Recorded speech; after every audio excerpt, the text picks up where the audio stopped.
Hello friends, welcome back to my channel master academy. तो friends, कैसे हैं आप लोग? सब ठीक ठाक? तो फ्रेंड्स, आज हम लोग स्टार्ट करने जा रहे हैं हाइट एंड डिस्टेंस पर क्वेश्चन नंबर 15। तो फ्रेंड्स, ये question exam point of view से बहुत ही इंपॉर्टेंट क्वेश्चन है। आपके बोर्ड एग्जाम में बार बार ऐसा ही क्वेश्चन पूछा जाता है। ये क्वेश्चन रिपीटेड क्वेश्चन है। क्वेश्चन नंबर 14 है, A 1.2 metre tall girl spot a balloon moving with the wind in a horizontal line at a height of 88.2 meter from the ground. The angle of elevation of the balloon from the eye of the girl at any instant is 60 degree. After some time, the angle of elevation reduced to 30 degree. Find the distance traveled by the balloon during the interval. तो solution देखते हैं। Solution देखते हैं। एक ground है, ground पर एक लड़की है, ए बी एक गर्ल है जिसका हाइट दिया हुआ है 1.2 मीटर। एक गर्ल है जिसकी हाइट है 1.2 मीटर। वह ग्राउंड से 88.2 मीटर की हाइट पर एक बैलून को देखती है। वह ग्राउंड से 88.2 मीटर की डिस्टेंस पर एक बैलून को देखती है। तो बैलून, सपोज बैलून का पॉइंट हो गया सी। यहाँ से गर्ल अपने आई से इस बैलून को देखती है। बैलून को देखती है तो इसका एंगल ऑफ एलिवेशन बनता है 60 डिग्री। एंगल ऑफ एलिवेशन बनता है 60 डिग्री। कुछ समय के बाद यह बैलून अपना पोजीशन चेंज करके सेम हॉरिजॉन्टल लाइन में दूसरा पॉइंट डी पर चला जाता है। पॉइंट डी पर आ जाता है बैलून कुछ समय के बाद सेम हॉरिजॉन्टल लाइन में पॉइंट सी से पॉइंट डी पे आ जाता है। तो इस समय जो एंगल ऑफ एलिवेशन बनता है बैलून का इस गर्ल के आई से, वो एंगल बनता है 30 डिग्री। तो वो एंगल बनता है यहाँ से 30 डिग्री। ये एंगल हो गया 30 degree. After some time the angle of elevation reduce to 30 degree. कुछ समय के बाद यही एंगल ऑफ एलिवेशन रिड्यूस होकर 30 डिग्री हो जा रहा है। तो बैलून इस समय बैलून सी पॉइंट से डी पॉइंट पर आता है आफ्टर सम टाइम्स। तो कह रहा है find the distance travel by the balloon during the interval. तो हमको बैलून ने इनिशियल पॉइंट से फाइनल पॉइंट तक जाने में कितनी दूरी तय किया वो फाइंड करना है। बैलून सी से डी तक जाने में ये कितना डिस्टेंस फाइंड किया, मतलब कि distance between C and D को हमको फाइंड करना है। हमको ये डिस्टेंस फाइंड करना है। ये सी और डी के बीच का ये डिस्टेंस फाइंड करना है। ये तो यहाँ से एक परपेंडिकुलर यहाँ से हम ले लेंगे, यहाँ से इसको ऐसे मिला दिए और ये हो गया ए बी सी डी, ये ई, इसको हम एफ ले लिए। यहाँ से एक लाइन ड्रॉ किए परपेंडिकुलर, ये हो गया जी, ये हो गया एच ले लिए। अब देखिए हमारे सामने स्टूडेंट्स, सर, तो हमारे सामने दो ट्रायंगल है, दो राइट एंगल ट्रायंगल बना है। एक बना A C H right angle triangle है, A C H right angle triangle जिसका एंगल है 60 डिग्री। और एक ट्रायंगल बना ए डी ई जिसका कि एक एंगल है 30 डिग्री। ए D E right angle triangle है, ए सी एच दो राइट एंगल ट्रायंगल मिला। और इसी राइट एंगल ट्रायंगल से हम लोग फाइंड कर लेंगे बैलून के इनिशियल और फाइनल पॉइंट के बीच का डिस्टेंस। तो स्टूडेंट्स, आप फिगर को समझ गए होंगे। इस क्वेश्चन के अनुसार अकॉर्डिंग टू फिगर आप समझ गए होंगे। इतना मैं विश्वास करता हूँ आप फिगर समझ गए होंगे या समझ ही गए होंगे। तो देखिए नेक्स्ट स्टेप हम लोग देखते हैं। फर्स्ट देखते हैं in triangle A C H, in triangle A C H में। अब देखिए हमको डी एफ की डिस्टेंस, ये डिस्टेंस दी हुई है। ये डिस्टेंस जो है हमको 88.2 मीटर ये दी हुई है। 88.2 मीटर डी टू एफ का डिस्टेंस हमको दिया हुआ है। तो इन ट्रायंगल ए सी एच में देखेंगे, देखिए ए एंगल 60 डिग्री दिया हुआ है और सी एच क्या हो इसका, इसका हो गया इसका परपेंडिकुलर, और एच इसका क्या हो गया बेस। तो कौन सा ट्रिग्नोमेट्रिक रेशियो लगाएंगे, तो यहाँ पर सुटेबल ट्रिग्नोमेट्रिक रेशियो होगा tan theta. tan theta equal to P by B. तो यहाँ पर थीटा के जहाँ पर 60 डिग्री है तो पी बाई बी लेंगे, तो हमारा tan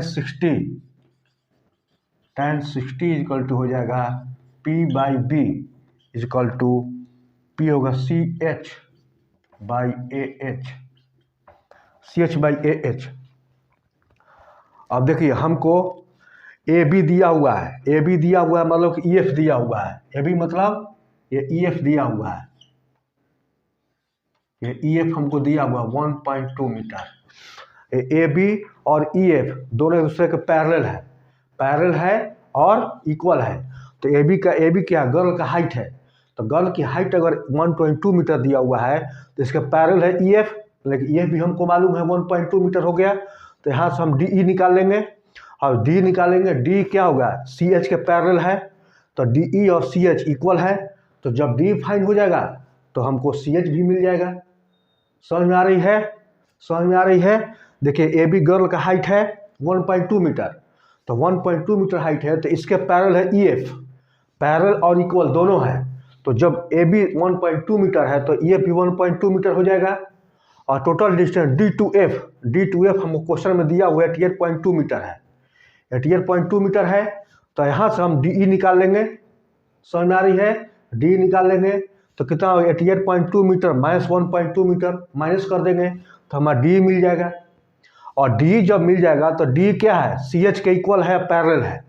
D E is equal to C H and parallel, D E parallel to C H and also equal. तो हमारा डी एच सी एच मिल जाएगा। इतनी बात समझ में आ गई। तो ठीक है, सी एच हमको फाइंड करना निकल जाएगा।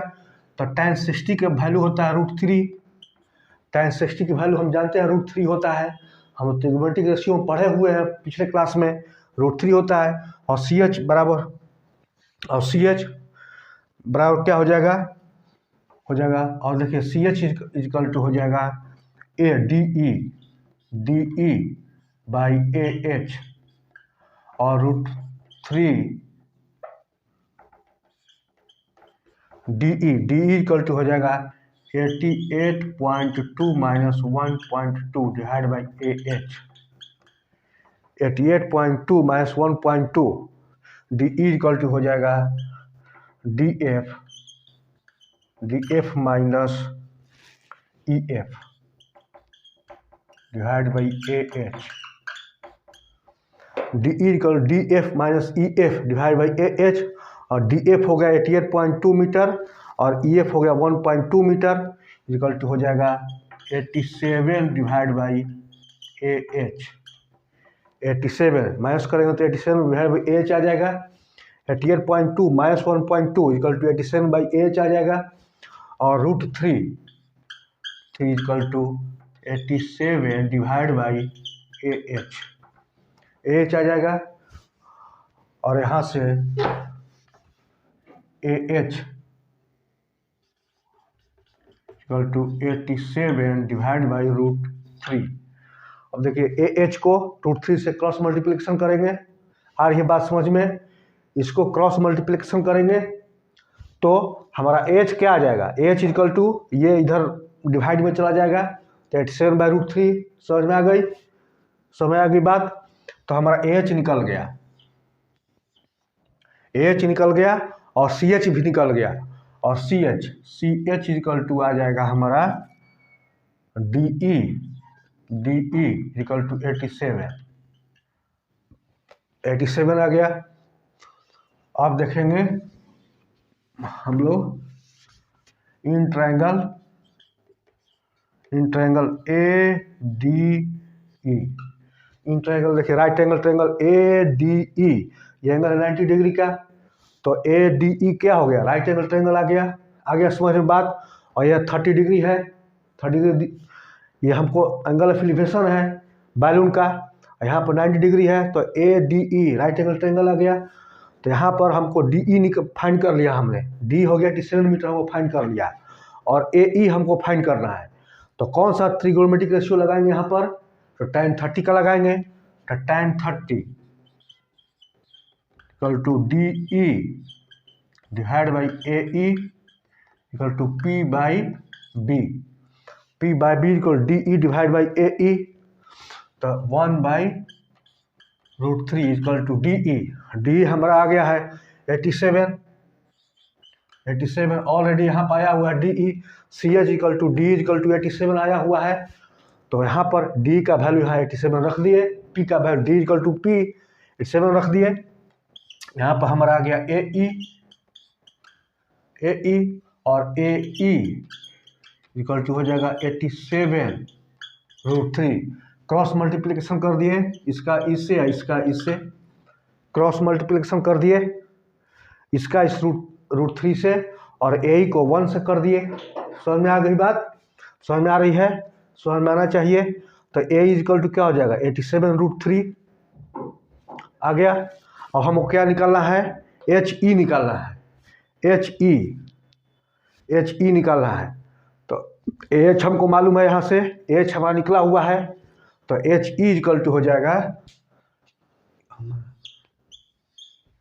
अब देखिए, तो HE is equal to AH AE minus AH।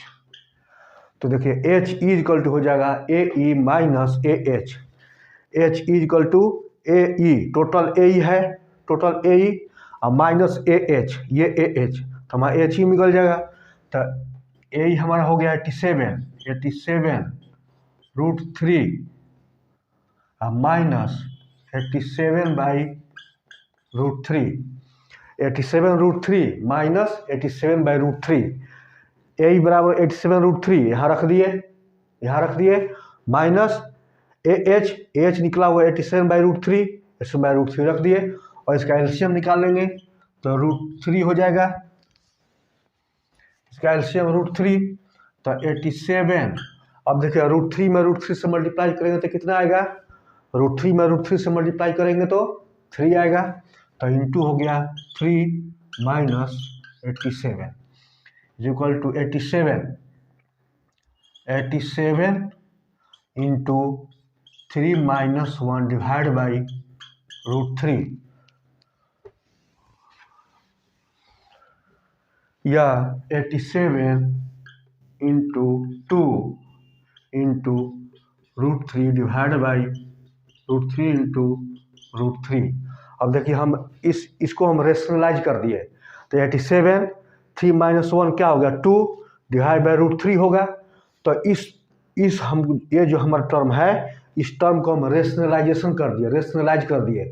हम लोग रेशनलाइजेशन पढ़े हुए हैं 10th में कि ऊपर नीचे क्या करते हैं, सेम टर्म से मल्टीप्लाई करते हैं। न्यूमरेटर में √3 से मल्टीप्लाई कर दिए, डिनोमिनेटर में भी √3 से मल्टीप्लाई कर दिए। तो जब √3 ऊपर ही मल्टीप्लाई कर दिए, √3 नीचे ही मल्टीप्लाई कर दिए, तो जो हमारा ओरिजिनल टर्म है, जो ओरिजिनल टर्म है, इसमें कोई इफेक्ट नहीं आएगा, इसकी वैल्यू चेंज नहीं होगी। लेकिन हमको इसकी वैल्यू लाना है, इसलिए हमने रेशनलाइज किया। तो बराबर हो जाएगा HE equal to 87 into 2 into √3 divide by 3 बराबर हो जाएगा 7 2 या 14 4 174√3 डिवाइड बाई 3, और 3 से कट करेंगे तो ये हो जाएगा 5, ये हो जाएगा 8√3 मीटर। तो HE इक्वल टू हो जाएगा 50√3 मीटर। HE इक्वल, इसको इसे डिवाइड कर दिए, इसको डिवाइड किया, 3 से डिवाइड किया, 3 से डिवाइड किया तो कितना आ जाएगा 58 आ जाएगा। तो समझ में आ गई आपको? समझ में आया बच्चों ये बात? 174 को 3 से डिवाइड कर दिया, 58 बार में कट गया, तो 58 इंटू √3, तो 58√3 हो गया मीटर। HE इक्वल टू आ गया 50 HE, और यही HE क्या है? बैलून का डिस्टेंस है। तो find the distance travel by the balloon during interval, तो यही डिस्टेंस हो गया बैलून के द्वारा 58√3 मीटर, यही आंसर हो गया। आप इस वीडियो को शुरू से लास्ट तक देखें और ध्यान से देखें। एक स्टेप आपको समझाएंगे और आपको एक एक क्वेश्चन के एक एक बारीकी समझ में आ जाएगी, सारी कॉन्सेप्ट समझ में आ जाएगी, सारी ट्रिक समझ में आ जाएगी। तो फ्रेंड्स, वीडियो को लाइक करें, दोस्तों को शेयर करें तथा सब्सक्राइब करना नहीं भूलें। तो फ्रेंड्स, देखते हैं question number 15। A state highway leads to a foot of a tower. A man standing at the top of a tower observed a car at an angle of depression of 30 degree, which is approaching the foot of the tower with a uniform speed. 6 seconds later, the angle of depression of the car is found to be 60 degree. Find the time taken by the car to reach the foot of the tower from this point. तो solution देखते हैं। तो ये question कर रहा है, एक state highway leads to a foot of tower. एक ग्राउंड पर एक टावर है, सपोज दैट ये टावर है ए बी टावर है, और रोड जो है स्टेट हाईवे जो है वो टावर तक जाती है। ये रोड जो है ये रोड टावर तक आती है। A man standing at the top of a tower. एक मैन जो है इस टावर के टॉप पर यहाँ पर खड़ा है। Observe a car eight an angle of depression of 30 degree. एक कार को ऑब्जर्व कर, रोड पर एक कार है उसको देख रहा है। मान लीजिए यहाँ पर सी पर कार है, यहाँ पर कार है, इसको देख रहा है और इसका एंगल ऑफ डिप्रेशन जो बन रहा है वो बन रहा है 30 डिग्री यहाँ से। यस, एक मैन यहाँ पर खड़ा है टावर पर। क्वेश्चन समझ में आ रही है? क्वेश्चन समझ में आ रही है क्या? हाँ, तो मैन क्या है, टावर के पर खड़ा है और यहाँ से इस कार को देख रहा है, तो उसका एंगल ऑफ डिप्रेशन जो बन रहा है वो 30 डिग्री बन रहा है। और कार जो है टावर के तरफ ही मूव कर रही है, टावर के तरफ आ रही है। टावर का फुट है, बी पॉइंट क्या है, ग्राउंड पर है, टावर के फुट ग्राउंड पर है, तो बी पॉइंट टावर का फुट है और कार यहाँ से चल के इसके फुट के तरफ आ रही है। बात समझ में आ रही है? क्वेश्चन समझ में आ रहा है? यस। तो कार जो है मूव करते हुए टावर के फुट के पर आ रही है, which is approaching the foot of the tower with a uniform speed। और कार का स्पीड क्या है, यूनिफॉर्म है, एक समान स्पीड से सी से पॉइंट बी के तरफ आ रही है, इस तरफ मूव कर रही है, इस तरफ मूव कर रही है। 6 सेकंड लेटर, और 6 सेकंड के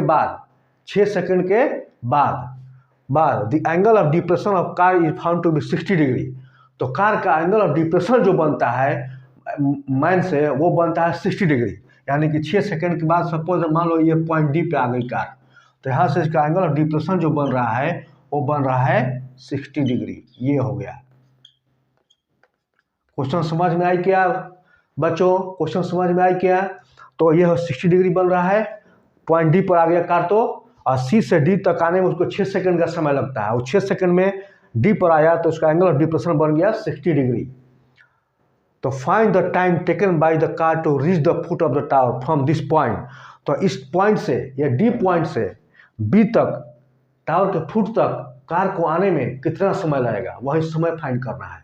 मतलब डी से बी तक आने में कार को कितना समय लगा है वही समय फाइंड करना है। क्वेश्चन समझ में आई क्या? क्वेश्चन समझ में आई होगी? ठीक है, तो चलिए हम लोग अब देखते हैं। हमारे पास 2 ट्रायंगल मिल रहा है, ए बी डी और ए बी सी, 2 ट्रायंगल हमको मिल रहा है। और इसी 2 ट्रायंगल से हम ये जो टाइम फाइंड करेंगे कि कार कितने समय में डी से पॉइंट बी पर आ जाती है। तो देखिए हम लोग पढ़ा था कि 2 पैरेलल लाइन है, एक ट्रांसवर्सल लाइन को कट कर रहा है, तो उसका अल्टरनेट एंगल क्या होता है, इक्वल होता है। तो this angle is equal. Suppose that this angle is 30, तो then this angle is also 30। और एक और एंगल है यहाँ पर, सपोज 60 डिग्री है, तो क्या हो जाएगा 60 डिग्री। 2 पैरेलल लाइन, यहाँ पर भी देखिए 2 पैरेलल लाइन है, एक ये पैरेलल लाइन है और एक बीसी पैरेलल लाइन है, और इसको एसी ट्रांसवर्सल लाइन कट कर रहा है। तो यहाँ पर एंगल बन रहा है 30 डिग्री, तो इसका अपोजिट एंगल ये भी क्या हो जाएगा 30 degree according to this theorem, इस थ्योरम के अनुसार। उसी तरह से ये एक पैरेलल लाइन है, एक हॉरिजॉन्टल लाइन है, बीसी हॉरिजॉन्टल लाइन है, और ये एडी ट्रांसवर्सल लाइन को कट कर रहा है, तो ये एंगल 60 डिग्री होगा। Automatically this angle is also 60 degree according to this theorem. यहाँ 2 पैरेलल लाइन है, एक ट्रांसवर्सल लाइन कट कर रहा है, तो अल्टरनेट एंगल इक्वल होगा। उसी तरह से यहाँ पे एक लाइन हॉरिजॉन्टल लाइन है, एक BC हॉरिजॉन्टल लाइन है, दोनों आपस में पैरेलल है और AD इसको ट्रांसफर कट कर रहा है, तो ये 60 डिग्री बराबर ये भी 60 डिग्री हो जाएगा। इतनी समझ में आ गई क्या बात? इतनी बात समझ में आई, क्वेश्चन समझ में आई, फिगर समझ में आया, एंगल कैसे यहाँ पर आया समझ में आया। चलिए, तो हमको दो ट्रायंगल मिल रहा है ABD और ABC। यहाँ से H से हाइट हम ले लिए, H मान लिए इसका हाइट। तो देखेंगे इन ट्रायंगल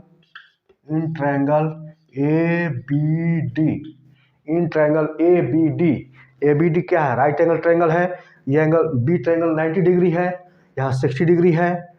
तो हम यहाँ पर कौन सा ट्रिग्नोमेट्रिक रेशियो लेंगे, कौन सा ट्रिग्नोमेट्रिक रेशियो सुटेबल होगा फॉर, यहाँ पर H मान लिए हैं और BD डिस्टेंस फाइंड करने के लिए। तो यहाँ पर सबसे सुटेबल जो ट्रिग्नोमेट्रिक रेशियो होगा वो होगा tan थीटा। तो tan थीटा के जहाँ पर 60 डिग्री है तो tan 60 लेंगे। tan 60 is equal to P/B is equal to H/BD ले लिए।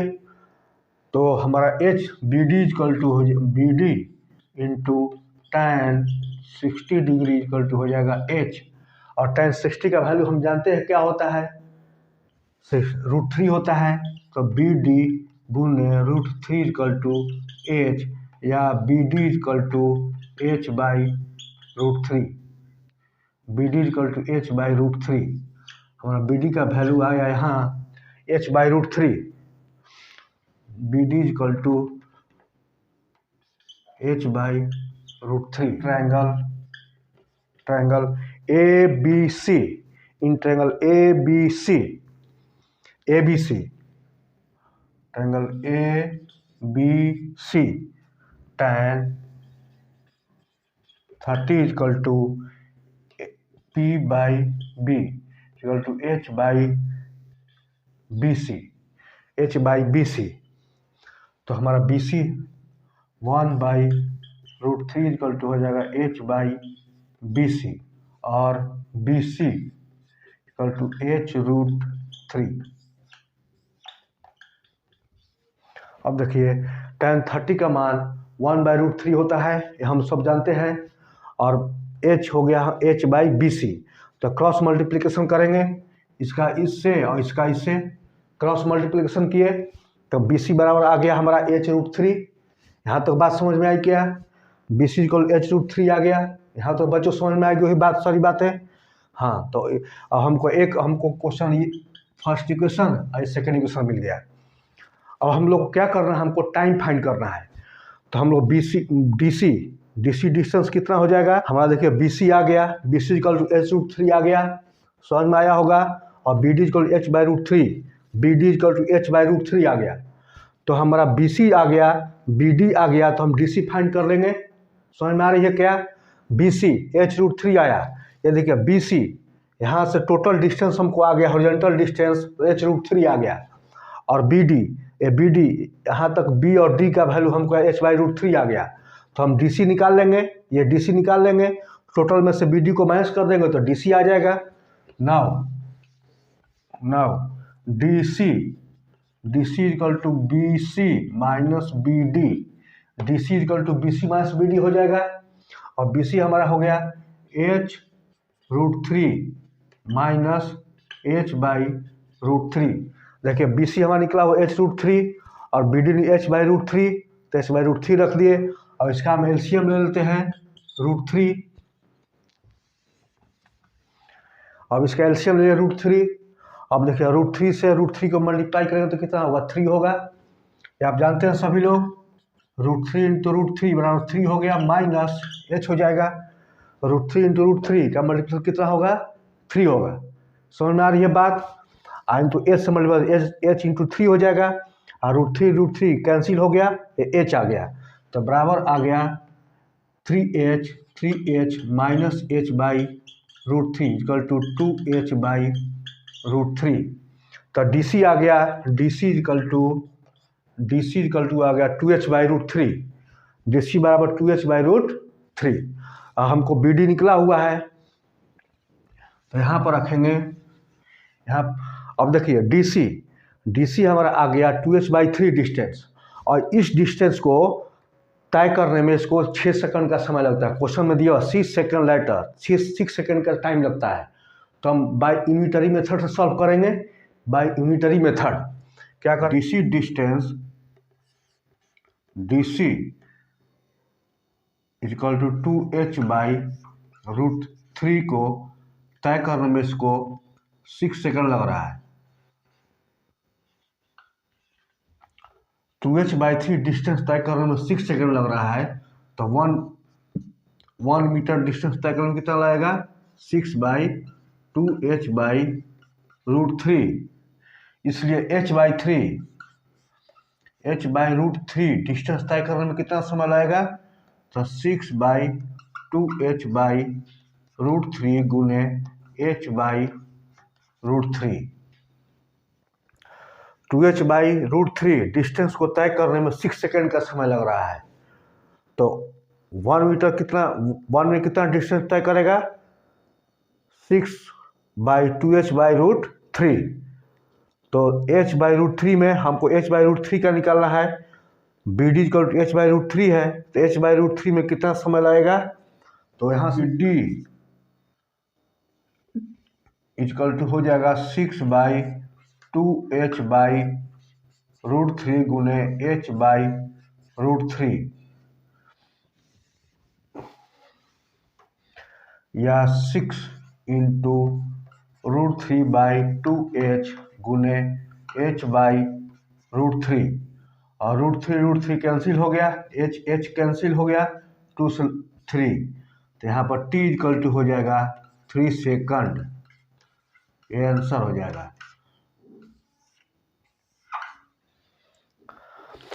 अब देखिए डी सी हमको निकला हुआ है 2h/3, तो 2h/3 डिस्टेंस को तय करने में कार को 6 सेकंड लगता है।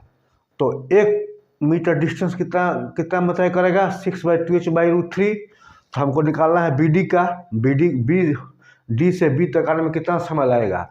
तो बी का हमको डिस्टेंस निकल चुका है, तो हमारा h/√3 डिस्टेंस को तय करने में कितना सेकंड लगेगा, तो 6/2h/√3 गुने h/√3।